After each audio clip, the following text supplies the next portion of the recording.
Inside Story Uganda, real source of political updates. Kyetaaga n'otegeera mind ey'omuntu ali emabega wa appointments ezo. Ki kyatunuulira ng'ali mu ku-appointinga ba ministers. Unfortunately, ekyama ekyo takyanukulanga mu ggwanga. Ne bwe twabadde tulikola motion evaalinga namba mu parliament emukkirizisa okuyita mu namba erambikibwa ssemateeka gye baayise justification oli yayimiridde n'alaga nti akawaayiro akamukkiriza okujja okunona olukusa wano okwongera namba weekali era tukakozese. Naye nga nabadde nsuubira justification esingako awo kubanga eyamba eggwanga era erina guidance gyewa eggwanga at a future date. Bwe tukireka bwe tutyo buli omu akirowooza mu ngeri gy'aba akirabyemu. Waliwo akirowooleza mu by'essente nti ssente ziri kudiibuudibwa, ssente zirikola bwe ziti. Naye nga ate oba otunuulidde omulamu omukulu, baministers baliyo nga ba political leaders bawa kye tuyita that political cover. Sibangako n'olunaku n'olumu lwe ntuula ne ndowooza nti minisita alina kuba mugezi nnyo oba mukungufu nnyo mu ministry eyo gy'ali kukulira, kubanga gy'aba agenze eriyo ba technical people, abasomi abalina experience empitirivu, abalina institutional memory ngeri ki ministry eyo gye bagiddukanyamu. Sibangako mu NRM naye bw'oyogera n'abali mu kibiina ekyo era abakiwangaaliddemu bagamba nti pulezidenti engeri gy'akubamu meeting ze bayita eza cabinet ayina ne meeting endala z'akuba naye ng'ali kuyita ba permanent secretaries, abantu abali technical, ng'ayagala ategeere business eri mu ministries ezo engeri gy'erikola ki gy'eri kutambulamu. Nti ate ne zino eza cabinet ebiseera ebisinga si yazikyeyalinga, ye ali interested mu ziri eziri ki eziri technical. Simanyi oba bwe kiri kubaga sibangayo naye mpulira emboozi efaanana bwetyo. So kirina kye kikulaga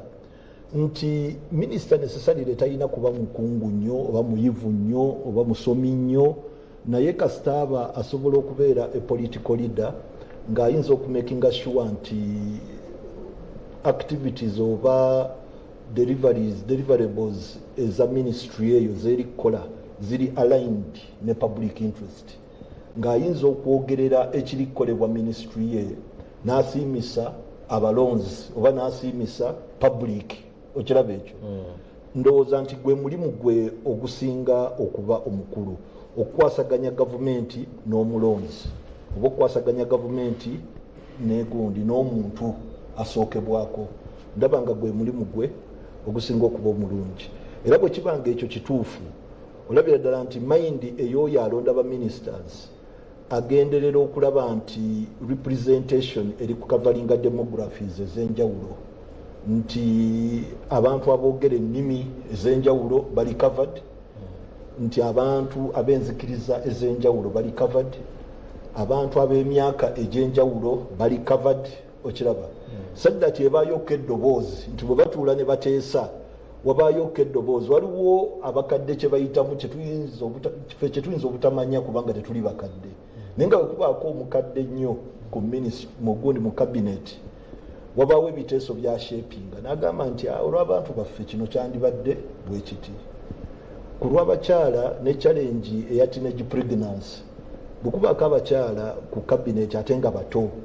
bayinza okuba n'engeri gye bashapinga poliisi eri kuvaayo nti poliisi eno yandibadde bwetu. Tulina akaseera mu byenjigiriza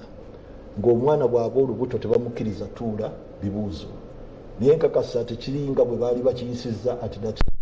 saakirimu ennongoosa mpitirivu. Tulina abazadde abaalemererwanga okusasula fees mu budde,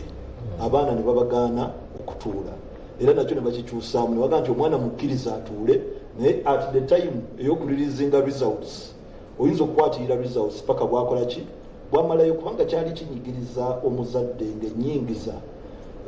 temumala bulungi okuba nti asomesezza omwana emyaka 4 naye omwezi guno ogusembayo ogwa senior 4 alemereddwa okusasula fees kakati afiiriddwa kumpi ekiseera kiri kyonna omuzizaayo nnyo emabega. So wabaawo poliisi ezijja ne zibaamu reshape ekolebwa abantu bano ab'enjawulo mu kabineeti eno. Kye nalabye bwe kiba nti eyo y'endowooza ya pulezidenti w'NRM mu kutegeka kabineeti ye. President wa Uganda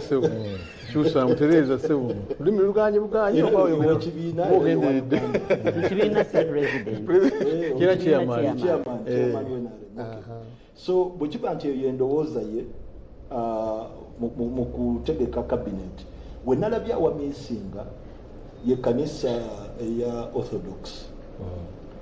Tubadde ne honorable Theodore Sechikubo mu parliament era ng'abawa representation ennungi. Bwe yalemererwa okuyita mu kalulu, Hope nebeera mu honorable Helen Nakimuli, Mukama n'amuyita, Mukama muwe ekiwummulo ky'emirembe. So ekkanisa eyo nebanga terina politician ayinza kutambuza ujendo bozirya kubanga normally wabaawo ebintu ebyetaaga politician mukyaza omugenyi omukulu mu circles ez'ekkanisa najjanga zekyala ennaku 2 oba 3 naye ng'oyagala bw'aba atuuse afuneko audience ne president afuneko audience n'abantu ab'enkizo bwe batyo era byonna bina bikolebwe mu kaseera akatono aleme kuba inconvenience afune security afune zino convoy ez'okukubo biki. Wabaawo ebintu nga politician kimwanguyira okubireeta on board, kimwanguyira okufixinga such appointments. Kakati omuntu bw'atyo bw'aba taliiwo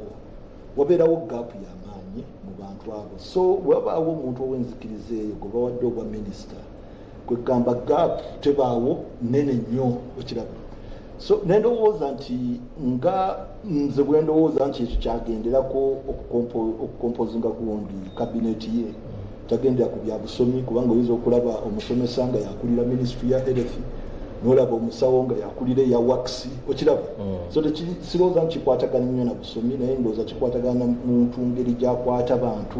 mobilizer ali atya. Ndaba nga bwatyo bwalondo bantu tunuulira ne tutandika okulowooza n'okufumiitiriza nti naye lwaki ono amuwadde, naye lwaki oli amuwadde. Bw'aba ayagala abakaayana oli akasinga ono oli n'akola ki n'atwala onsooza ndabikira ng'asooka n'aprofiling ebifo. Mu kifo kino twagala omukyala alina kuba muto, alina kuba ava mu eastern oba alina kuba ava mu western okiraba, alina kuba wa ddiini bweriti. Bwamala okuprofiling ekifo n'alyokakka wansi n'alonda ani asuutinga mu kifo ekyo. Sirowooza nti atandika n'amannya nze buyendaba eyange okusinziira ku bwakolamu ebigundi. So bwe tunaaba tumutegedde era singa yavaayo n'alambika ensonga ye bulungi engeri gya coming up with cabinet, tuba tuli mu position okumubuulira nti eno emala oba eno tekola ki temala, kubanga depending on the justification bwebanga eri national in nature nga ekkirizisa Abannayuganda nti ono engeri gyatunuuliramu ekintu kiyamba bonna, tuyinza okukkiriza nti okay, then netuuka tugenda ku stage eyokubiri okulaba whether the number is too big oba it is too small. Naye bwali nti kyakyakikuumye nga kyama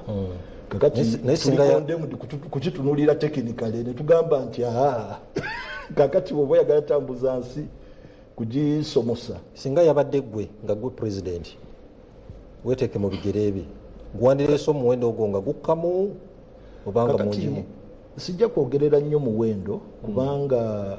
really bw'obanga gwe president ng'oli kutambuza eggwanga mu kiseera ekyo otunuulira ekiri critical at that particular time. Bwe kiba nti no the country is divided yeetaaga okuleeta awamu era ojja kundaba nga nonda mu nsonda ne mu nsonda. Bwe kiba nti president avuddeko atulekedde ebbanja ddene nnyo ery'okusasula zino looni zetusiba gundi parliament zesiiba eyisa NRM zebasiba baleeta mu parliament netuyisa. So bwe kiba nti burden yakusasula bbanja eryo strategy era ekyuka noga nti let me have a lean government ate prioritizing activities eziri investment in nature wabeewo akasente akaba generated katuyambeko okusasula ki ebbanja lino. byonna ebiri expenditure in nature ebyo tusooke tubiggale okiraba so kisinziira ku kyoli kutakolinga at that particular time nolyoka ogamba kiyinza okuba strategic nti oyagala eggwanga mu bbanga ery'emyaka 10 libeere nga liri industrialized innovations zibe nga ziri waggulu nogamba nti kati okufuna that kind of transformation drivers ezituleadinga mu mbeera bwetyo maybe one is a certain kind of qualitative education era nayo nogamba nti okugifuna in a specialized way abayizi abakamala senior 6 twagala tuba catering in these kinds of clusters vocational eziri inclined to this maybe university skilled to this and that so nabe engeri okikolamu era eri eyo n'ogipakinga ne ba political supervisors baba ministers nolaba engeri gye badelivaringa on that wekiba agriculture era nakyo n'okisubdividinga nolaba engeri gye mujja okufuna egundi maybe abali mu kino abali mu kiri so ndowooza mu kulaba okwange nti kyetagga n'otegeera ensi weeri gwe engeri gy'oli gitunuulira kuba ne bw'otubuuza nti what is the shape of Uganda right now bwe tubeera abantu 10 oyinza okufuna endowooza 10 ez'enjawulo kubanga buli omu alina engeri gy'alabamu Uganda ne gy'ajja appreciatingamu era bw'obuuza nti bwe tuba tunagikulankulanya okugituusa ku ddaala lino tukole ki tetujja kwogera bifaanana waliwo ajja oteekinga layini eya agriculture waliwo ajja okugamba nti aketukose tourism since it's a very large industry Dubai erinayo gundi economy ya Dubai eri largely based on tourism era netunuulira how many gundi tourists come into gundi the country ne bakola facilities ezikola ki amenities ezifacilitating that activity ne bagaziya airport ne bagamba twagala accommodating 20 million visitors per year ne bakola buli kimu nga kikugamba kitambulira wabwe kityo so anaakulaakulanya eggwanga aba n'endowooza ye era endowooza gy'ositudde ye cabinet gy'oba nayo ye ze policies z'okulembeza ye budget gy'okola ki gy'okola naye buli lw'otunuulira ekintu mu bugazi n'oba nga toli strategic oli ne bwakutunya tategeera kyoliko ogenda okulanga buli kimu buli omu akiwakanya nekyolikola nga kyandibadde justified era oli abakirabamu ebituli kubanga tomwalayinize ku ndowooza yo webali nnyo Honorable Batuwa Honorable Nsegumira ensonga ziwulidde wedda boogeronga okutookunkumula lu kabineti ogiraba otya yalondeddwa ekisooka kabineti eyalondeddwa yebaddewo enamba yebaddewo nabadde mpulira abantu nga bagamba nti ate kati kabineti bagyongeddeko nti wali gye bayongeddeko wabula buli lw'emyaka 5 nga abakulembeze bamaze okulondebwa pulezidenti aweebwa obuyinza mu ssemateeka obuwaayiro bwonna bwe yasingolinze out obumuwa enkizo okulonda abantu bagenda okuddukanya nabo eggwanga olwokuba nti ssemateeka wa Uganda si mwangu wakukwatako wandibadde ogenda n'ogenda mu amendments noddamu no increasing a number naye ate mu ssemateeka yennyini oyo awa parliament olukusa nga president agiyiseemu okwongeza okwalayininga n'endowooza ye mu executive president kyakola kubanga ssemateeka agamba nti president anaalondanga aba ministers ku executive 21 n'ayogera state ministers 30 kati president okusinziira ku ndaba n'obwetaavu obw'eggwanga n'okusupervisinga different activities mu ggwanga ministries zinjawo nga waliwo obwetaavu bw'okwongerako ba ministers kyova olaba nti tuddeyo mu parliament netumuwa olukusa okwongera ku namba eyo wadde nga enamba ebadde ekola ki ebadde weeri from 21 to 30 from 30 to 50 I think Honorable Kanakawuki 21 to 30 yes Aba cabinet bali 21 increasing to 30 Labour ministers of state 21 to increasing to 51 to 51 so tulaba nti okusinziira ku strategic assumptions president zaba nazo okola eggwanga ligenda kutambula litya kubanga tukkirize mbadde mpulira bulungi nnyo na Batuwa n'agamba nti president ayina abantu watamutegedde era n'ayogerawo nti enzikiriza y'abannaffe bali abalala tebali accommodated n'alaba nga obwetaavu bukolaki bwebuli nga ye kati ono nga minisita wa health kati president ate ye alaba atya so kitegeeza nti okwongera enamba eyo ne president amaze okulaba nti abantu bano bengenda okulonda oba ebifo bengenda okulonda twetaaga okwongera okuwaayo obuweereza amazima gali nti kyeyogedde kituufu nti ba technical people abakugu mu ministries mwebali abagaidinga ministers okusobola okutamu by the same time political arm yeetaagisa okusobola okwalayininga ministry ne activities eziri mu bantu kubanga oba okola ebintu oba okola projects ne programs zonna tozikolera ministry ba technical people ozikolera bantu abali mu bitundu ebyaki ebyenjawulo nolwekyo omuntu asobola okuliyezinga executive oba that side of technical ye politician munabyabufuzi agenda okukwataganya endowooza y'oyo omukugu n'endowooza y'obwetaavu bwa mu community eno gyetukolaki bwe tuva nakyo kikulu nnyo ekirala president alonda okusinziira ku ndaba n'okusinziira ku mawulire ne ku information gy'aba afunye okuva mu bantu be ab'enjawulo njagala nkuwa ekyokulabirako nti Susan ffe mu Buganda twamugana naffe twagala kufuna deputy speaker era nako kigenda najja wano wekiti nga tumaze okusalawo nenzija wano ku mpewo naffe gwe twaleese yaliwa yono aye natukola bulungi bwe yatuuka eri mu maaso kubanga batugamba nseegume naye genda weesimuga nti ffe nga Buganda kino kyetwasazeewo tulowooza nti ono bw'anaaba ajja ku she will be able to represent us effectively era n'agenda teyatuswaziza era bwe yavaayo nzijukira bulungi nga tuli mu State House namubuuza sooka omubulire obadde otya nanga ssebo kyenkoze dakika 10 namba nga ndi ku nsonga zaffe twebaza president nti yamuwuliriza era n'aba nga atukoze eki nga atuwadde omu ku bantu baffe okukiikirira ku executive arm. Bwe tumaliriza tulaba nti nga president w'eggwanga ebintu byasobola okukola ne basobola okuteeka mu bifo ebyenjawulo abantu webali bw'otunya palamenti erimu ababaka 5 neyeetaaga abantu nesemateeka muwadde 4 kiri yentuga nti awakuba waliwo akawera kamwongerako naye genda mu 8 mwatya momu kakati tosobola don't expect nti abantu bonna wadde 10 wadde 20 bajja kubeera mu executive arm naye waliwo ate obuweereza obulala nga equally minisita kyagenda okukola ng'ate bw'oli atali minisita naye ajja kwongerezaako okusobola okuggusa olubimbi lwaki lw'eggwanga. Njagala mbadde mpa Migadde twagala kwebaza president Migadde abadde mu parliament emyaka 2 mu emeka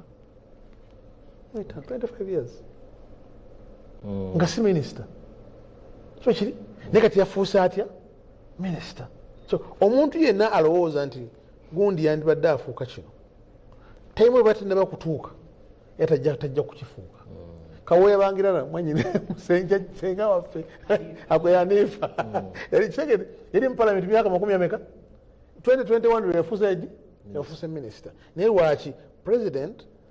asinziira naga nti no I think okusinziira ku mbeera nga bwendabye profiling bweti ng'omukulu bwayogeddeko ono agenda kusobola okunkolera mu kaseera kano mu nteekateeka eno. So cabinet sigirinaako buzibu twagala kwongera kubasabira busabizi kukolera bulungi bannayuganda n'abalowooza nti ono bubalonzi ajja kusobola akole bulungi n'abantu bamwewuunye nti twali tulowooza nti gundi tajja kusobola naye asobodde okukola atya. Bw'oba otunulidde katulwala omwana akulira ministry y'abavubuka luli bagambanga nti kati nodde omuntu ate musajja mukulu ate mukyala mukulu ate kuwadde ministry yaki kakati lero bakugambye nti Nakisa Mase emyaka 2 ndoza nga mu 3 mu ministry yammwe kubanga yamanyi ebizu byabaki byabavubuka kwata ministry kati agenda okumuyambako bebali abakugu president bamala okulonda bannaffe bano naaba nga alina olukiiko lwabwe buli mande bagenda ne basisinkana ne bongera okwetegereza enzirukanya y'eggwanga bwetambula naye president ate alina n'olunaku lwasisinkana abakugu ba permanent secretaries n'asobola okuba alayininga n'endowooza yabeera naye babufuzi nabo ne bamuwa amagezi nti excellency mu field eno tulowooza twandibadde tutambula bwetu ebyobulimi twandibadde tubikwata bwe tuti ebyenjigiriza twandibadde tubikwata bwe tuti ebyenguudo infrastructure twandibadde tukikwata bwe tuti abo ba PS ministries zaki ez'enjawulo ba permanent secretaries abo ne baddeyo eri mu under secretaries n'abalala bonna ba staff naga this is what we want nga bagoberera guidance eya parliament bagoberera ministry policy statement gye basubmitinga muki mu parliament era ne sente zakola ki ezabaweebwa okuba nga bakola ki bakola activities ez'enjawulo n'olwekyo nga maliriza ku nsonga ya cabinet nze ndi musanyufu ate era nkimanyi nti abantu baffe bano nga president head of state nga atudde nabo mu cabinet yaabwe bajja kusobola okuba nga bongera okuleeta ebiteeso ebiyamba n'ebizimba eggwanga lyaffe osobola okutambula obulungi weewaawo omulabe waffe osobola okuteesa naffe ku mulamwa gwaffe ogugenda mu bangi bajja wano nga bazze kulaba biwojjolo tulina ebiyiriro by'amazzi tulina ekyobulambuzi Jinja Bridge awe wali Owen Falls Dam ekyo kya bulambuzi era ekiro bw'oba ogenzeeyo nga bataddeko amataala agaakakala ez'enjawulo wanyuma okulaba n'okutwalira ebifaananyi just ekizibu nti olumu ate amataala ago tebagateekako oba bakekkereza amasannyalaze naye nabuuzaako olumu ne baŋŋamba nti babeera liikirira bbiru y'amasannyalaze ate nga gye gava wenyini yeyirira ate wali wenyini bwe gava soosi ennyini essaawa eno tulina obuzibu ng'eggwanga mu sekita eno ey'ebyobulambuzi kubanga ensi yonna yafuna amawulire nti tulina ekirwadde eky'Ebola. Kirwadde ekyo kitta naye ate nga Uganda tulina obukugu mu kukijjanjaba era bangi kasi omuntu aba afunye obujjanjabi mu bbanga ettono ddala osobola okuwona bwe weegayaalirira nga bakuziika. Naye olumu nga bannayuganda tetutegedde engeri gye tulina kumanagingamu information nti essaawa eno mu ggwanga Uganda ye gye tuyita peak season abalambuzi we basinga okujjira kuba mu mawanga gali agaakula baba bayingidde sama nti bonna basinga obungi batambula ne bagenda mu bitundu by'ensi eby'enjawulo okulambula. Kati ekirwadde kino kyajjidde mu ssaawa yennyini peak season webadde yina okutandikira. Kakitegeeza buli alina wooteeri alina loogi alina ekintu kyonna ekyobulambuzi essaawa eno twolokedde obuzibu kubanga bali mu kusazaamu kubanga baatidde. Ekifaananyi ekiri mu nsi ezo bamanyi nti Uganda emirambo gigwa ne ku kkubo lwa Ebola. Bakimanyi nti buli omu mulwadde wa Ebola essaawa eno era kyova olaba kati wenjogerera Canada amawanga nga Canada, America, Bungereza ne China yennyini teri kuyingira bannayuganda baatubaaninze tetukirizibwa kuyingira mu nsi zaabwe bakimanyi tugenda kutwalayo Ebola. Naye ndaba nga gavumenti situation twagihandolinga bubi olwafunayo kakeesi kamu nga tukyakasuspectinze tetunaba nako kakonfaminga ne tuyita press conference ne tugamba Ebola ayingidde Uganda omuyitirivu. Kaakati kale ebitongole ebigaba obuyambi byayingiddemu ne bituwaayo kasente okulwanyisa ekirwadde kino eky'Ebola. Naye akasente ako ke batuwadde tekayina na bwe kakunuukiriza kwenkana sente zetugenda ofiirwanga eggwanga mu byobulambuzi. Era bannayuganda bangi abali mu sekita eyo bagenda kaaba. Waliwo ba travel agent abakola zino tiketi waliwo ba transporter bano abalina ebisulo abakozi abakolamu obukozi. Olaba n'omulunzi wa Uganda agenda kubonaabona lwa nsonga abalunzi b'enkoko tulina bameka mu ggwanga. Amagye agafuluma buli lunaku ffe nga bannayuganda tulina kapasite gonna kugali naye abalambuzi bano bwe bajja ng'ali amajaago ng'ali enkoko ezo ng'ali ennaanansi nti n'omuntu owa wansi oli alima naye aganyulwa kakitegeeza tekigenda kukosa sekita eneemu kigenda kukosa sectors eziwerako. Ndaba amawanga agatuliraanye gayina ekirwadde bayina ebola naye basirise ekirwadde bakirwanyisiza muli era bwe waawe ebyobulambuzi zigenda mu maaso kati fe batutaddeko alaati 4 eraga nti bwoyingirirayo kufa kwennyini naye nga bali ku alaati 2 nti just genda naye beera mwegendereza. Waliwo n'ensi nga zirina mpox ezituliraanye ali waggulu ennyo naye basirise era baba babyogerako tebabyogera mu luzungu babyogera mu lulimi lwabwe olunnansi nti omulala ali ku YouTube ku TikTok tebabitegeera bantu bye boogedde fe tuyita abamawulire ne twogerera ddala mu luzungu anti twalusoma kati ne twekosa fekka nga bannansi. So tulina challenges nyingi ng'eggwanga era nkakasa president yantadde mu ministry eno ng'alina ekigendererwa yalabye ng'amanda mapya nze watuna n'omuntu gwe naddirira yategeera nti nakozesa mobilization skills zennina okumujja mu ntebe eyo nze njituulemu kati nga skills ezo nja kusobola ozikozesa ate ne mweno ministry erina okusomoozebwa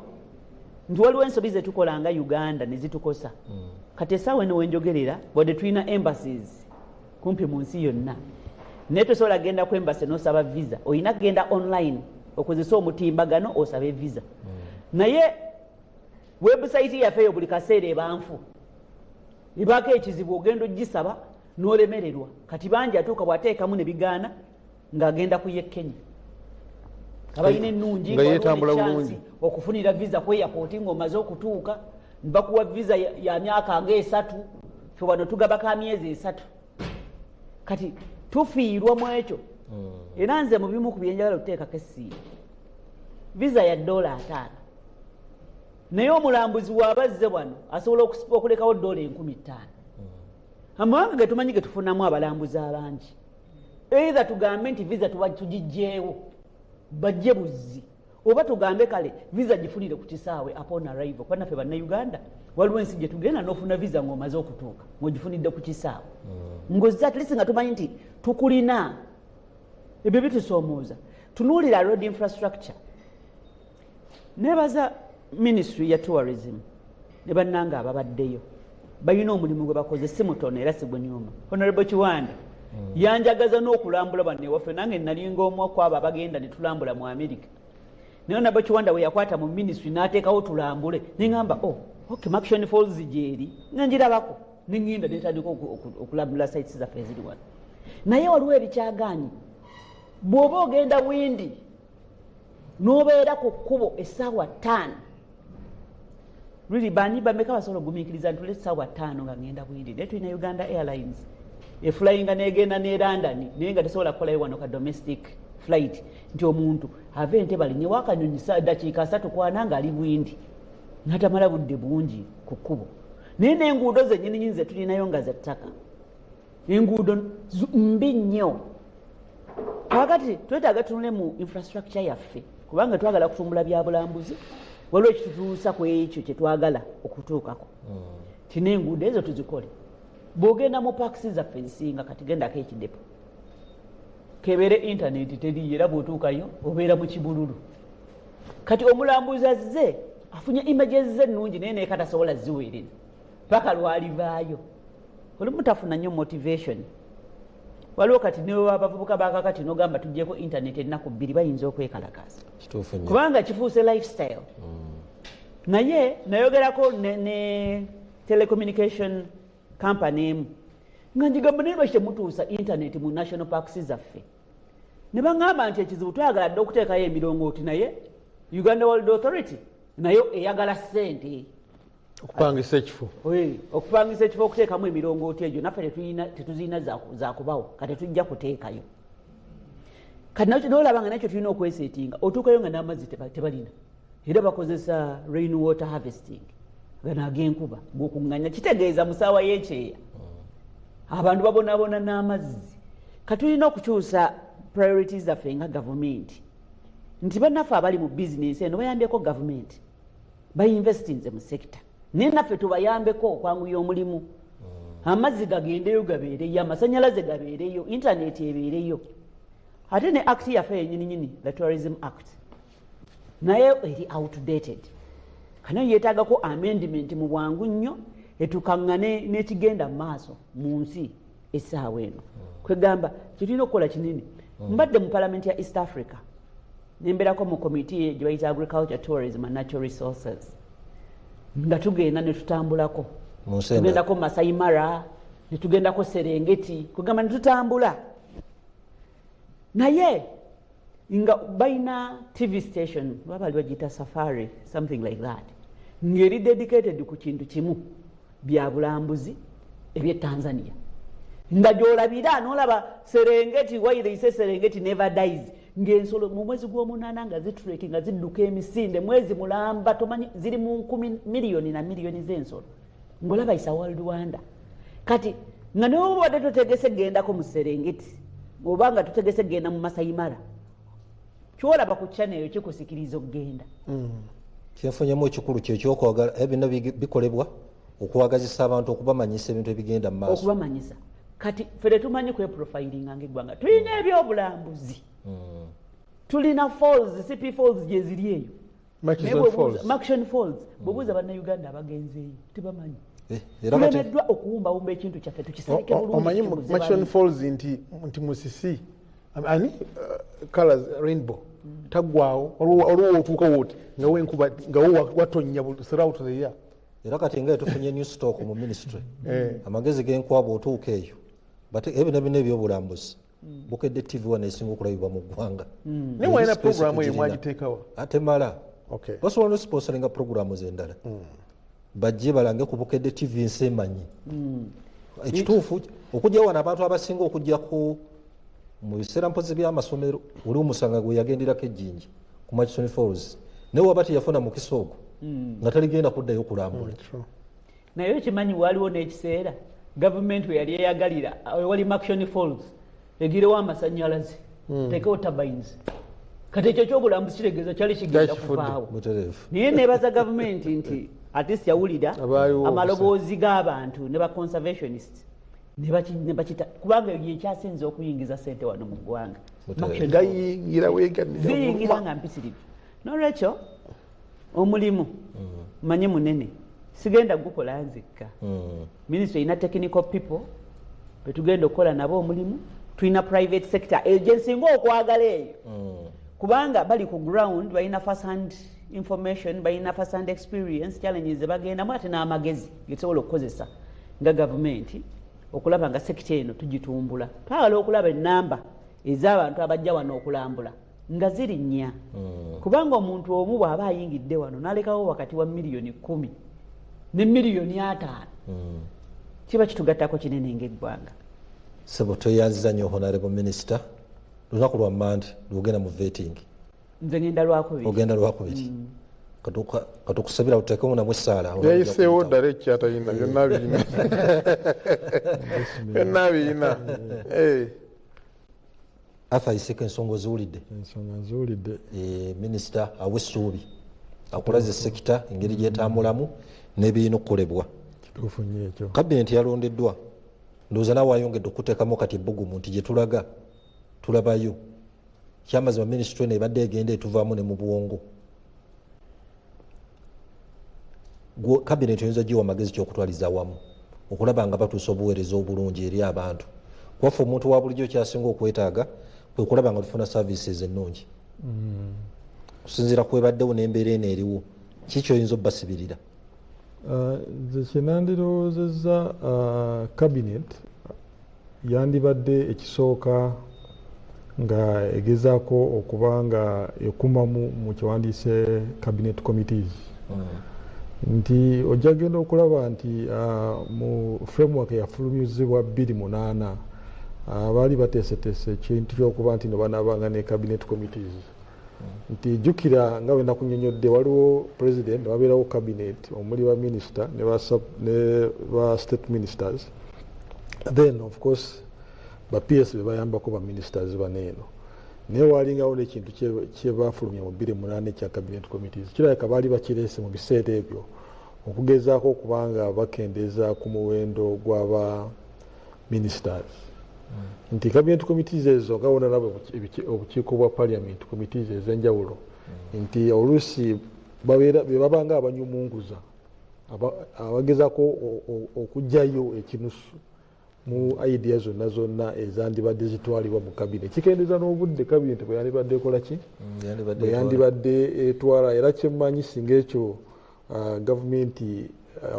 kirungi ya minisita waali singa ensonga eyo bagikumamu bulungi jagenda okulaba nga ne baminisita abangi tebakola ki tebeetagisa of course baddange bayogeddeko ekyokuba nti baministers I think given the population ne current situation nti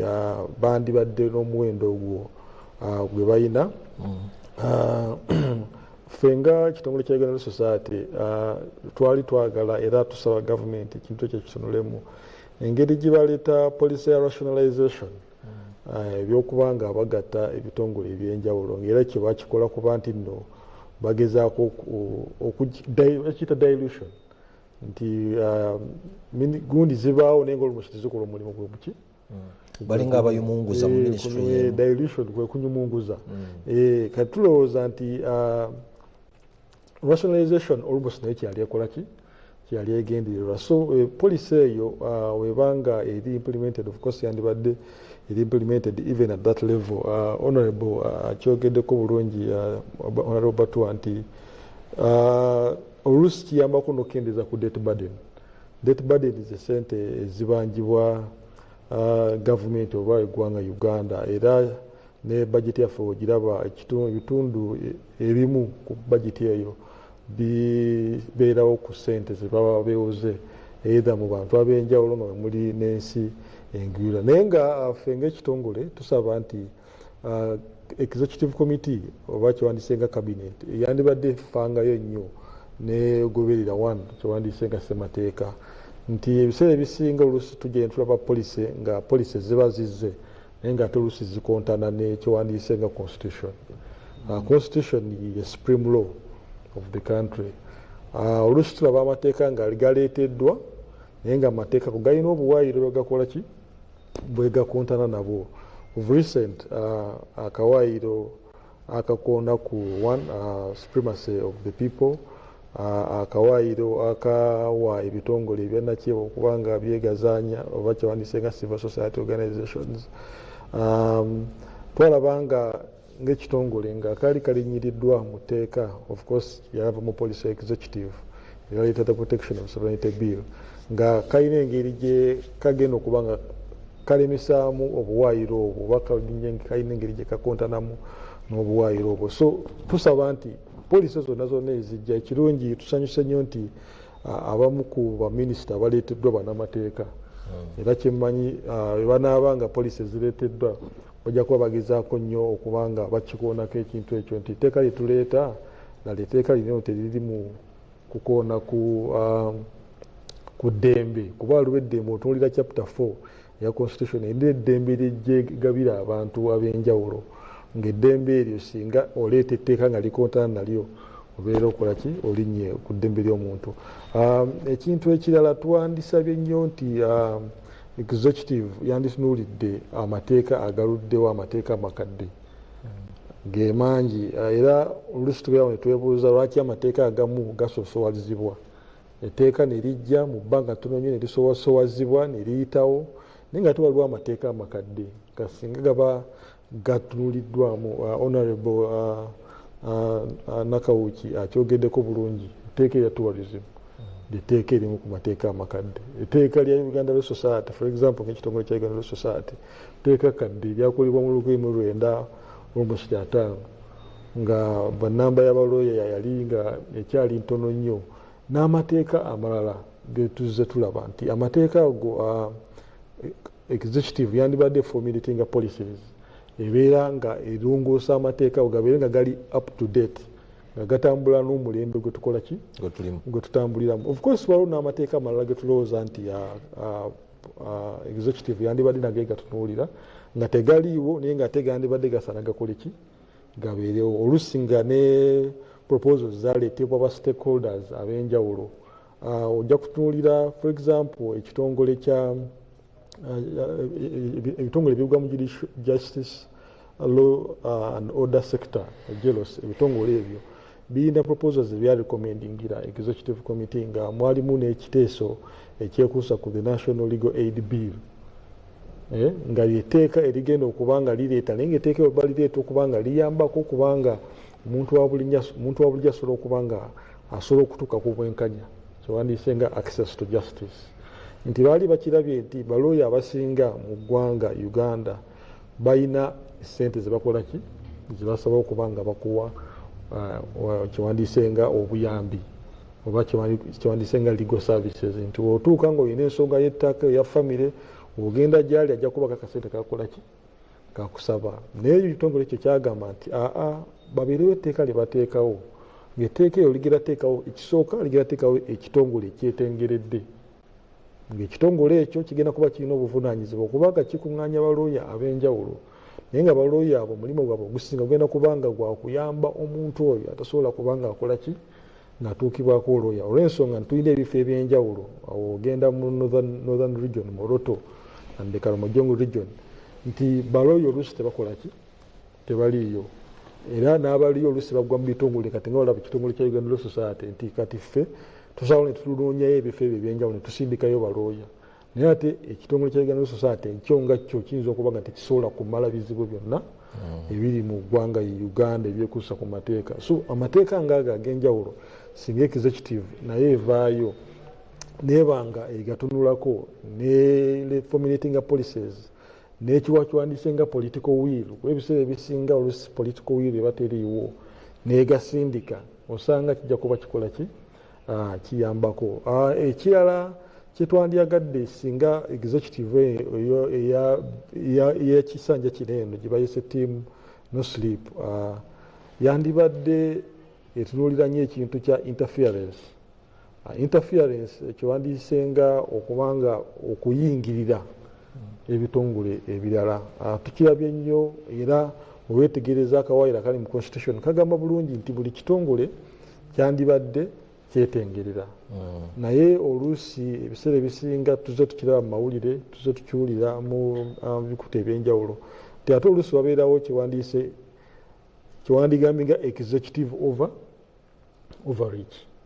nti ekitongole ekifuzi oluusi ate kigenda nekiringiriza ebitongole ebirala nekibanga tebyetengeredde nga olaba nti judiciary oba parliament olaba nga ate ebiseera ebisinga executive wevaayo negamba oluusi bakireeta nga kirowoozo for example nja kukuwa example omusango ogwali eggaba nti abaministers abasinga b'enjawulo bavaayo nga bagamba kooti yandibadde ebeera kuki ku ground kati ffe ng'ekitongole kya Uganda Society tulowooza nti statement ng'ezo oluusi oyinza osanga judiciary yandigambye kooti kino ekintu kyali mu Kampala ate nga ne kooti y'e Kampala eri kumpi kijja wano mu kooti yaffe ey'e Kampala ewandiise nga high court criminal division kuba teri wala nnyo ne event happeningira naye ate ne beesanga nti oluusi bakutte direction eyaki ey'enjawulo so ffe ng'ekitongole kya Uganda Society twavaayo ne tugamba nti judiciary oba ekitongole ekiramuzi kyo kyandibadde kikola emirimu gyakyo nga twetagana kigamba nti tokolawo oti onosonyi okuyimirizamu katono sabazija okububaka buno butono nnyo tusooke tuwumulemu katono naye nga tunaa kugenda waliwo wano Kabazi Saka Esserinnya Kibinge Bukomansimbi agamba baminisita tebabadde babi naye ku mulundi guno baweereze abantu kyenkanyi ayinza okuba baddala bawengira oba y'okususula oba okwekubira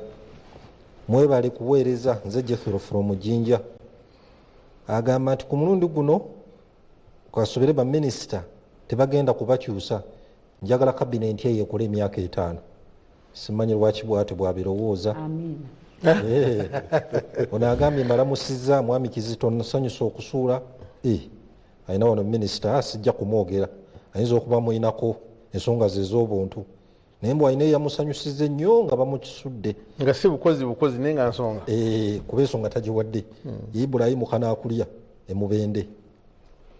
sebo nkulamusizza nnyo nze Sempiga Godfrey wano emukono nze nebaza pulezidenti okulonda mwami Migadde Robert Ndugwa nti jozze abakozi ba gavumenti balungi ku paperwork naye bali corrupt begendereze. Ono Mulangira Tujunge Sebayiga John Baptist alina mugongo agambye mbuuliza Honorable Nakawuki nti asuubira embalirira y'eggwanga enaasoosowaza nnyo ebyobulambuzi mu kisenja kino. Bw'atyo bw'agambye. Waliwo wano obulala local government ono local government eyo madde ngimaze akabbinkana extra mwebale kuweereza saba muzikirize ne baze president olw'okulonda Honorable Tayibwa omunoonyezi wa Mitoma district saba Allah amutaase Dida Semanzi ku Lubaga Road. Bw'atyo Abudu Kyabangi webale kuweereza nze Kyabangi chairman wa DF wane Gomba nze nsaba abaka balowooze ku affirmative action ekyuke balowooze ne ku madiini eggwanga tribe n'ebitundu gye tuva.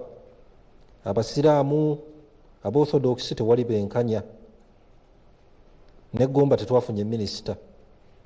Kingi Godfrey e Nakaseke Central agambye ssebo ensonga tuzigoberera bono abalero baka obadde bungi naye bonna tuyinza obutabumalaako. Good morning Bukedde nze Dani Musime okuva e Bushenyi njozaayoza Honorable Nakawuki era akugambye nti bw'osinkana president omugambe nti enguzi eri mu bukiiko obugaba emirimu eteevuunya. Honorable Nakawuki akutumidde nnyo nga tumaliza programu era nga tugenda mu kitundu kino ekisembayo. Empozi wane Kizito Sava agamba cabinet simbi naye katusuubire bakole nnyo ebinaatwala eggwanga lyaffe mu maaso. Nze Kizito Sava Honorable Batuwa sebo nga tumaliriza tuli mu kitundu ekisembayo. Kutandika ku Monday cabinet egenda kusunsulwa baminisita be balonze.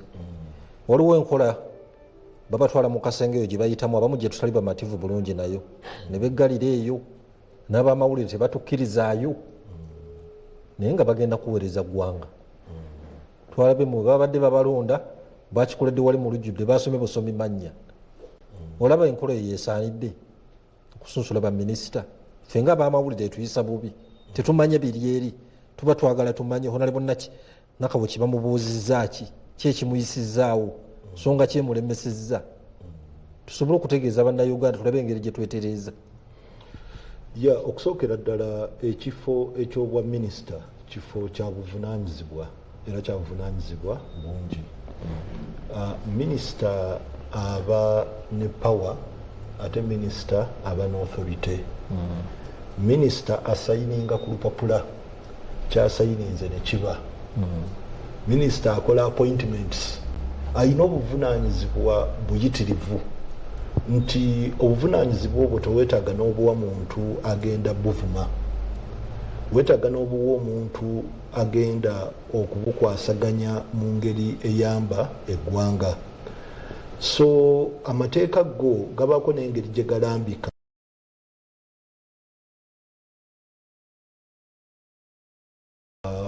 Obuwaayiro buno oba ka buyigirize oba ka myaka oba capacity record nti tasibwangako nti asobola okubeera mu kifo bwe kityo. So bwe tuba tuli mu vetting tulaba oba erinnya eriweereddwayo okuba nti lituuzibwa mu ntebe yeyo obwa minisita lituukaana n'omuntu oyo n'obuwaayiro obwo n'ennambika y'obuwaayiro obwo obukwatagana n'ebyetaago okiraba ayina senior 6 kubanga agenda kubeera MP okiraba ex officio. Baali bamusibyeko kakati mu kabineti ebaayo ebyama bwe baayo ebyama ebimu biba byekuusa ne ku mawanga amalala ebirala oba toyagala bimanyike nsi yonna. Nzijukira ne bwe twali tuyisa etteeka nga tulikola ennongoosereza mu bikwatagana n'amafuta twalina empapula ze baatukkiriza okutunulako naye nga bali tugamba za kyama nnyo era by'osomye tobyogera. Naddala omuwendo ogw'essente ezirina otuweebwa mu mafuta ge bali kutwala nga batugamba nti diiru gye bakoze ne companies zino ezisoose ebbiri eyinza obutaba nnungi nnyo naye nga yali eyamba eggwanga litandiike naye kampani ezirijja mu kiseera eky'omu maaso beeyi ejja kuba ndala kati bwe babako n'engeri gye bamanyi bano engeri gye bakola gye bakwataganamu naffe ku byamafuta bajja babeetegekedde era nga nabo balina bbeeyi gye balikola ng'atunda ettaka n'oba n'ettaka ekibanja kinene n'otemako puloti esooka n'oyagala ogitunda obukadde 10 kubanga olina nebyoyagala okumaliriza ku ttaka eryo so biri ebisigadde ettaka erisigadde ng'olina intention nti nja ditunda obukadde 2 oba 3 naye kino eky'10 olw'okuba waliwo ekibanja noyagala kisigale nga kyakyama so bwe basuusula ebyo byonna byonna babitunuulira era baba batuukana era mulimu ebituli ebizze bizuulibwa kati balonze government chief whip ng'etteeka ligamba ayina kuba mubaka naye ng'ate ku lisiti gwe bataddeko si mubaka so ng'ekyo kirina okutereezebwa kwegamba ekyo kiraga nti lisiti bwe zijja teziba perfect balina amannya ag'abantu nga 4 oba nga 3 abalina obutuuze mu Uganda ne mu nsi endala so ng'ate ekitiibwa eky'obwa cabinet minister gwe atuula n'oteesera n'owulira ebyama by'ensi yonna ffenna bye twandyagadde okutwala nti byama bw'oba obimanyi naye ate etteeka ligamba nti tewandibadde na butuuze bwa nsi ndala olina kuba munnayuganda kyokka ekyo kinene nnyo so ababaka 3 ku 4 abalina obutuuze wano n'erudda baba tebatuukaana kubeera mu bitiibwa ebyobwa minisita so ebyo byonna byonna babitunuulira mu kusunsula gwe baali basibyeko ekiseera ekisukka mu myezi 9 oba mu mwaka okiraba ekyo nakyo baba balina okitunuulira naye gwe baba bamanyiiko rekodi nti oba ono omubbi oba ki baba bakumanyiiko rekodi bayinza okuyimiriza ne batakwongerayo mu kakiiko ako wabula nga bwompadde dakiikemu bwonganye dakiikemu yesigadde seconds nga seconds ezo zisigaddeyo nina kyenjagadde okutangaazaako honorable Nakawuki wabadde ayogera naddala ku bwa minisita nti nsaba nnyo prime minister akole omulimu gwe omutongole agukole bulungi ayinza okukola ebirala naye guno omutongole agukole bulungi ekintu ekya interministerial coordination bwe kibeera wiiki honorable Nakawuki byayogedde era ng'alaba nti birungi bijja kusobola okuzimba n'okutwala agenda eya tourism mu maaso bijja kuba tebikyakola ki tebikyasoboka kubanga mu bingi byali kwogera waliwo obuvunaanyizibwa bulina okutuusibwa abantu abalala kati ng'ekya health kyakonyeeko ekya ebola omulwadde gwe eyajja mu Uganda nga sina munnayuganda ku 11th n'afa ku 14th omulambo ne baguzzaayo ku 15th e Congo 15th olunaku lwennyini olwo 15th ab'e Congo lwe bategeera nti omulambo guno gwe baleese abadde mulwadde w'ebola ab'e Congo ne balanga 15th lwennyini olwo ministry ya health egamba bwe yafuna amawulire ago neddayo efune sampo z'ono omulwadde okuzijja ebundi bujjo ozireeta e Kampala simanyi baasi oba etwala ssaawa 10 oba ssaawa 8 naye sampo zaatuuka e Kampala ku lunaku lwennyini olwo tayimu gy'otwala okutestinga byonna byaggwa lunaku olwo 15th ate ne bakola ne press conference on the same day so olabira ddala ate the following day ne basaba budget ya biliyoni 90 billion to contain what ebola ndozo kiraba ekyo ndigamba nti weewaawo kiba kirungi okuripotinga diseases ezo ne tutandika measures ezizicontaininga naye olabanga kino kyalina motivation ndala ate nekimanifestinga mu ngeri endala ennyo travel bans bazitaddewo fe tetwateekawo travel ban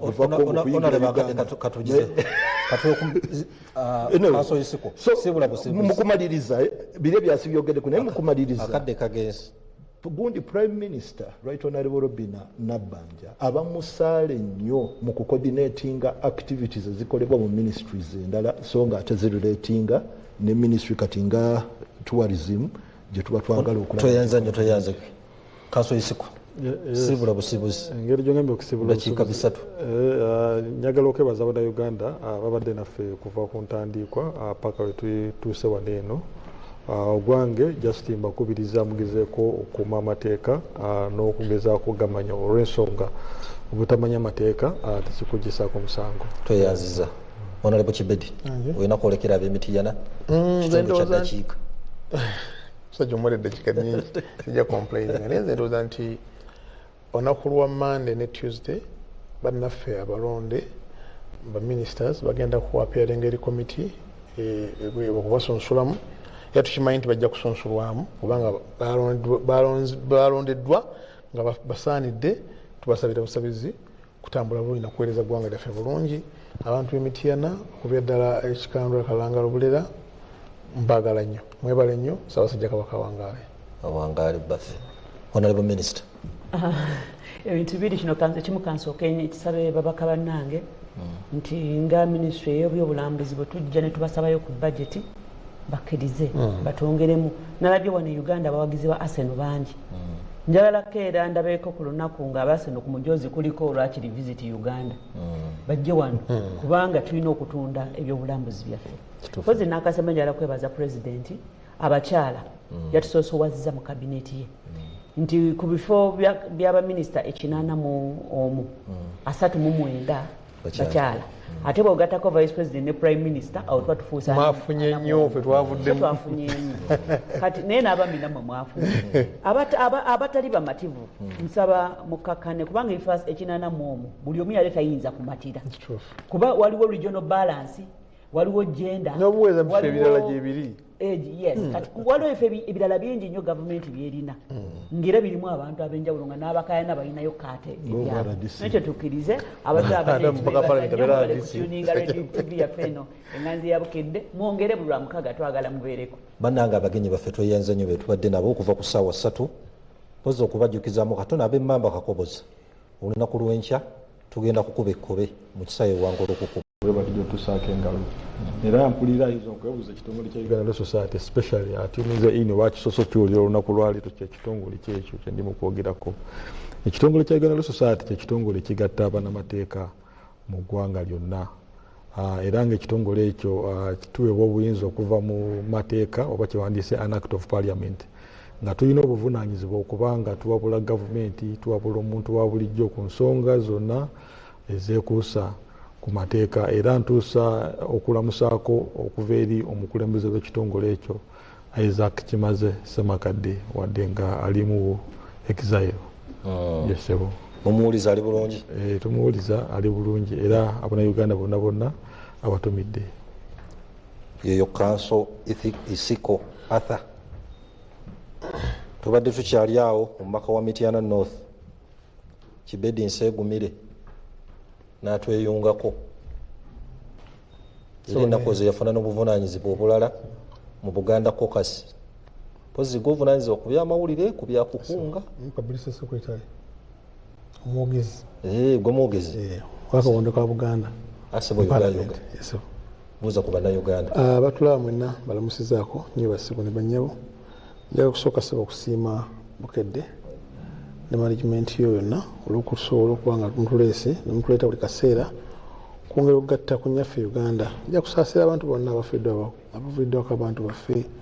kitalo nnyo ddala sijja kwawula naye kitalo ddala Mukama yamanyi amagye gaffe n'amagenda gaffe. Njagala nammwe okugumya abalina ebizibu eby'enjawulo twekwase Mukama kuba Mukama ye nennyini byonna. Njagala okwebaza abantu b'Emityana North County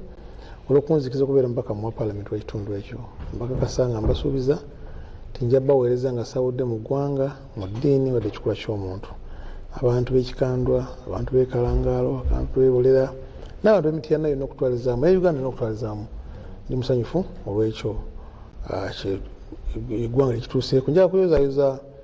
bannaffe mikwano gyaffe abooluganda baffe abafunye ebirungi. Ndi wano ndi musanyufu okulaba nga ndaba minisita waffe nga Buganda tuli basanyufu okulaba nti omu ku bo be twali tufulontinze okulaba nga bafuna ebifo era twebaza president w'eggwanga okutuwuliriza n'aba nga yatwanukudde okulaba nga yatuwadde abamu ku ffe era tukimanyi bulungi nti tujja kuba basanyufu nga bannaffe bakoze bulungi ate n'abalala bayongere bajje. kikulu nnyo ekyo. Yes, sir. Waliwo akafaananyi ke nalabeko nga katrending awo ng'olina omubaka Kiwanda Godfrey gwe wajjayo tekitera kulabikalabika. No, Kiwanda simwinaako buzibu naye nkimanyi tanyinaako buzibu. Ebyobufuzi bwe bitu bifaanana. Nakawuki alina experience kubanga yansooka mu parliament n'abeera nga ate nga alina mu ya East Africa. Kitegedde abantu bangi ebyobufuzi tebibeera mu bya lutalo kuwalana kukola kutya kubanga naawe nkijja kutuuka wooli nga toliiwo nga tomulala yakola ki bubeere buweereza. So sina buzibu na muntu yenna kubanga first of all mu byobufuzi oli waba takukubye talina kyakoze kibi nga just muwakanya buwakanya nkola toba na buzibu. So simwinaako buzibu. Tuyenza Honorable Kibedi. So Honorable Timothy Batuwa sebo naye minisita mulamba sebo yoga mu gavumenti y'oludda oluvuganya y'ow'ebyobulamu. Ndi musanyufu okubegattako wano amakya ga leero era ntuusa eddoboozi lyange mu nsi yonna naddala eri abo batuwuliriza nti mutuule mukatire. Tugenda kusunsula mu nsonga zetutwala nti zenkulu ennyo mu ggwanga ssaawa eno. Mbaaniriza mwenna mu puroguramu eno era nsuubira nti mujja kubaako n'ekyokuyiga. mbadde nsaba mwanyinaza tunakujja mbadde manyi nti omusawo ajja kubaako kyagamba bannayuganda naye kankimugambireko. Bannayuganda mwena abatulaba Ebola lwadde yamaanyi ate nzibu nnyo. Tubasaba buli mugenda temukuŋŋaana kubeera bantu bangi munabe mu ngalo bode kontakiti mugyewala ennyo naye omuntu gwe mutategedde bulungi okuva mu bitundu ebyenjawulo mugeze okulaba nga mwalaatinga ekikwatako kulaba nga tuwona obulwadde obwo. Kikulu nnyo ekyo. Tugoberera amateeka g'ebyobulamu ng'ebatulungamya. Olw'omukaaga olwedde twali wano Honorable Nakawuki ng'ali wano gyepikira bwa deputy speaker ng'ava wano era yali agenda Kyaddondo kwewandiisa naye enteekateeka za Katonda nga weziba era yewandiisa oba deputy speaker n'atabufuna naye ng'aliwo ekifo ekirala kibamutegekedde. Nyabo yoga buuza ku bannayuganda. Abannayuganda abatulaba abatuyunizibwa Bukedde TV mbalamusiza nnyo. Njagala okubeebaza okubeera nga temukoowa kutega TV yaffe n'eŋŋanzi. Ntumidde nnyo abantu b'amawokota y'Amaserengeta abanjira akalulu akangi ate era abaavuddeko nze okufuuka kyendi. Njezayiza ba ministers designate bonna nenebaza Katonda nti nange ndi omu ku abo be yawanzeeko eddusu ate okubeera nga tutambuza executive arm eya gavumenti eno. Nsaasidde nnyo omusomesa Ssentongo w'Ekayabwawo yafiiriddwa omwana we. Nsaasidde nnyo bambi omusomesa waffe nsaba Katonda abagumye nga famire ate n'omwana waffe amu ekiwummulo eky'emirembe. Ne bannaffe bano aba gavumenti ey'ekisiikirize shadow cabinet sebo Honorable Batuwa nkuyozaayoza webale kugwa mu bintu sebo nabo bagudde mu bintu ekintu bakiyodde ate ne mwenjinaze Honorable Kibedi Nsegumire oyo nkimanyi mu biseera byonna he has been my strongest fan. Sebo nga bw'oyogedde najja wano ng'akalulu kampuuba ku lw'omukaaga oluwedde nga ndi mu keetalo era nagenda empapula nenzijjayo nentandika okuwenja akalulu. Honorable Nsegumire yali chief campaigner sebo era ng'ensonga azitambuza. Tugenda Central Executive Committee ya NRM yatuula nali mmanyi ngenze kusabayo kalulu naye ngenda okutuuka chairman wa Central Executive Committee His Excellency Yoweri Kaguta Museveni ate nansaba akalulu akaba candidate be niye ina kuba candidate sebo nansaba akalulu naye nga obimanyi indiwe Central Executive Committee yonna etudde eri awo mu maaso olwo twamugamba ati nange mumpagire waliyo SFC wabaho gy'otemamaliza senga nali walako kati nga wano ku TV nange nandika musabye naye bampa omukisa ensonga nenzinnyonnyola dakiika nga 10 nga mba nnyonnyola yabukulu ne mutegeeza nti choice ze zaali zirina ekibulamu naye nebaza Katonda munnange olumu gwoba olina kirala kyotunuulidde ate nga naye alina waakwagaliza awo wamutegeereza naye wabaawo walala woyinza okunteeka bannange be nagenda nabo bo bamutegeeza naye nze nalemera ku issue kubanga my issue was gender equity and equality kubanga okuva mu parliament ndoza yali ya 6 constitution ya Uganda ebamala okugikola kuva mu parliament eyo y'omukaaga babalansinganga gender nga tulonda speaker wa parliament era waliwo right honorable Francis Ayume nga line mukyala Betty Okwi kati okuva kweyo parliament paka ku ye 11 eva abaddewo gender balance mu bukulembeze bwa parliament naye ne ye 12 n'atunnyonnyola ensonga tulina kuba n'abasajja beereere nti ku luno tumuweemu chance agezeseeko abasajja abeereere alina obuzibuzibu bwalabye nti abakazi nammwe waliwo ebitatambudde bulungi n'atunnyonnyola naye olwokubanga ekibiina kyaffe kinene okutusinga ne tukkiriza naye nze namugamba nzikiriza with reservations siri musanyufu mpulira ndi under undue influence nanneegayirira nzikirize mutima omulungi nanzikiriza nga fountain of honor naye mwebaza nti yanconsidering ate mu doketi endala eya tourism wildlife and antiquities gyemanyi nti really obuweereza bannayuganda nja kusobola okubawa bulungi eministry y'ebyobulamu ey'ebyobulambuzi kakati olwo katono nnyo omanyi fe abamu tetulondebwangako ku bwa minisita olwo amawulire ogafuna otya wafuna kasimu muntu yeebuuza waliyo baali bakubiddeko oba ne wabirabira mu mawulire actually oba waliyo kitegeddeko President Museveni we twali twogera Entebbe n'agamba abakazi ku luno mbaconsiderinze nnyo mu kabineti yange era nakawuki ojja kusanyuka ng'olabye kabineti eyo saasooka mutegeera ojja kusanyuka ng'olabye kabineti eyo neŋŋamba maybe agenda tuwa 90% mu executive kati ne tuvaayo olwalwali lwa Sunday kati wayitawo ndoze ennaku 2 ku Mande ku Mande nesooka tuve Kololo ku Tuesday ambassador ali Algeria nankubira akasimu nangamba yogayoga konza ate kuyogayoga ki nga banzije mu Kalula nangamba agenda kuba otuninga TV muzeeyi cabinet list yagimaliriza ogenda kuboolaba nange nalaba ku TV mukama wange ali Algeria yasooka wano okumanya yansooka okumanya era nasooka nendowooza nga bwe ebya bulijjo webasooka ne bazireeta abantu ze beekoledde neŋŋamba osanga era waliwo omugezigezi ku AI neyajja nga yeekoledde yeyiye ngendolaba buli media house kyekyo kyegamba ngendolaba amasimu gatandise kolo Sebaka bakazawera 11 ng'abantu bakyanjozaayoza busimu nga buyitiridde nenkakasa nti okay it's a credible source nendaako ne ku Twitter ya president nemanya nti ddala kituufu nentandika okwesunako ndaba oba neebase nga ndi mu kirooto era nnyabo naffe ku lwabukedde tukuyozaayoza olwokuba nti pulezidenti yalonze omu ku bannaffe naffe wafuuka kitundu ku Bukedde era njagala okwebaza okunfuula part of Bukedde family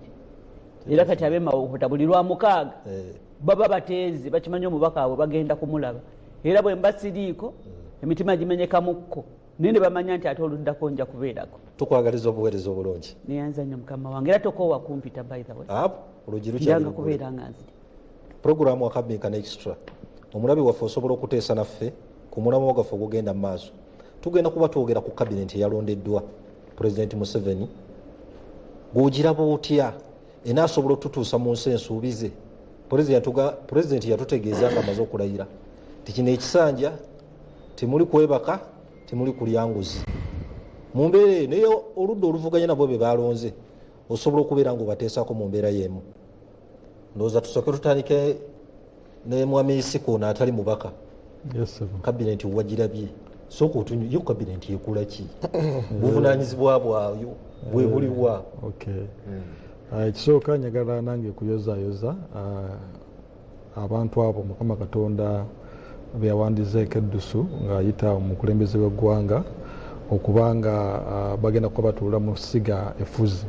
oba kyewandiise nga executive.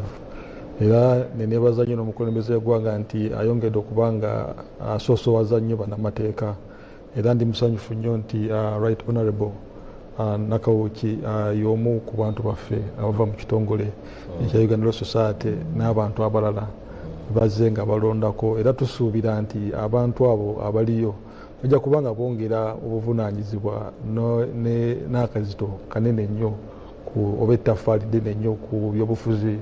by'eggwanga, era nga byonna kunnyonnyodde mu kutandika nti buli munnamateeka alina obuvunaanyizibwa okubanga awabula gavumenti n'abantu bonna mu ggwanga lyeno ku nsonga z'amateeka. Era omuntu ayinza okubeera neyeebuuza essiga eddamuzi kyekiki? Essiga eddamuzi bye bimu kyekisiga oba gye wandisenga ekitongole kya gavumenti ekifuga. Gavumenti ekolera mu biwayi bisatu. Ayina ekitongole ekye-executive nga kikulemberwa omukulembeze w'eggwanga His Excellency the President, n'ebeera n'essiga lyewandisenga eddamuzi judiciary nga likulemberwa Chief Justice, n'essiga eribaga amateeka lyewandisenga Parliament nga ekulemberwa Speaker ne Deputy Speaker. Naye ku lunaku olwaliyo tuli mu kwogera ku executive. Executive lyessiga nga bwenjogedde likulemberwa omukulembeze w'eggwanga ng'obuvunaanyizibwa bwalyo kubanga bafamulatinga policies. Bafamulatinga policies, badetermininga policies. By policies ntegeeza nti babeera ne ekkubo lye baagala eggwanga likole ki litwale. Era wewetegereza kati ssaawa zino ekifuga pate enfuzi gye wandisenga NRM ebeera ne kyewandisenga manifesto. Ti manifesto bye biba ebiruubirirwa oba bye baba baagala okukolera omuntu wa bulijjo. Kati mu ebyo byennyini babeera bibateereddewo abantu oba kyewandisenga manifesto mwe muva ze policies ez'enjawulo. Okugeza for example waliwo etteeka lye baayisa ebiseera ebyo kyewandisenga the protection of the sovereignty bill nti cabinet era n'omukulembeze akyogerako nti baayina policy nga yeekuusa ku bwetengerezi bw'eggwanga gye baaleeta ne bagiweereza cabinet ne bagiweereza parliament ne bagamba nti etteeka twagala mulirowoozeeko era mumale mulibage. Etteeka eryo lyekuusa ku kyewandisenga okubanga bakuuma obwetengereze bw'eggwanga Uganda. So generally executive kyekitongole ekifuzi ekireeta policy oba ekireeta ebirowoozo bye baagala eggwanga Uganda litambulireko. Era bino ebitongole nga bwe mbyogeddeko waggulu awo parliament, executive ne legislature birina obuvunaanyizibwa bwe birina, era buli kitongole kiba kirina obuvunaanyizibwa okukola omulimu gwakyo nga kyetengeredde nti executive eba ekola emirimu gyayo terina kubanga etataganyizibwa parliament oba omuntu yenna mu ggwanga, terina kubanga etataganyizibwa for example judiciary ekitongole ekiramula oba kyewandisenga judiciary kirina okubanga bwe kiba kikola emirimu gyakyo tekirinamu interference. Wali oluusi tutera okulaba nti mu mbeera ezimu oba endala oluusi babeerawo that interference okuva mu bitongole ebimu okudda mu bitongole ebirala, naye nga ekitongole ekyo kirina okuba nga kikola emirimu gyakyo nga tekirinamu yenna kikoona ku mukono. Ekitongole kifuzi oba kiwandisenga executive kirina abantu ab'enjawulo, kikolera mu cabinet era nga omukubiriza wa cabinet ye president w'eggwanga Uganda oba wabataliiwo n'amyukibwa vice president.